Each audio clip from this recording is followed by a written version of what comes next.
Aku lukiskan cerita dari Alim, salah satu followersku. Cerita datang dari teman kuliah tantenya, kita sebut saja Tante Nining. Nah, jadi Tante Nining ini ceritanya sedang ada KKN di sebuah kampung yang masih tertinggal.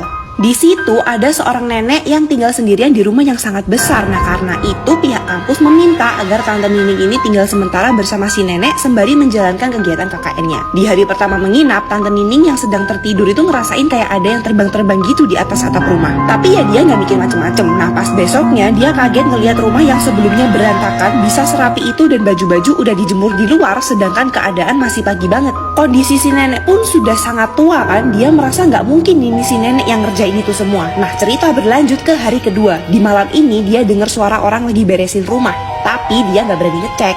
Terus nih ya, di hari ketiga suara yang sama itu kembali dia dengar. Kali ini dia memberanikan diri buat ngelihat apa yang sebenarnya terjadi dan ada siapa di sana. Dan emang gak ada siapa-siapa.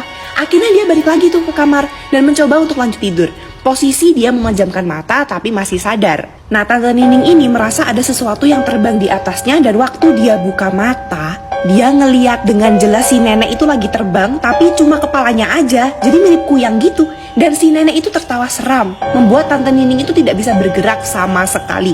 Teriak pun dia nggak sanggup. Nah, singkat cerita, dijemputlah Tante Nining ini sama keluarganya dengan kondisi masih tidak bisa bergerak. Dibawa ke RS, tidak ada hasil, akhirnya dibawalah dia ke orang pintar dan menjalani terapi selama berbulan-bulan. Ketika sudah lumayan bisa bergerak, Tante Nining memberitahu keluarganya tentang apa yang sebenarnya terjadi lewat tulisan, karena memang dia masih belum bisa mengeluarkan suara. Tapi naas, setelah menulis cerita itu, Tante Nining meninggal dunia. Dan ternyata setelah kejadian itu, si nenek sudah mengancam Tante Nining untuk tidak menyebarkan cerita itu ke siapapun atau dia akan kehilangan nyawanya. Begitu ceritanya guys. Semoga untuk Tante Nining ditempatkan di sisi Tuhan. Mari kita doakan supaya beliau bisa beristirahat dengan tenang dan keluarga yang ditinggalkan bisa diberi ketabahan. That's it, until next time.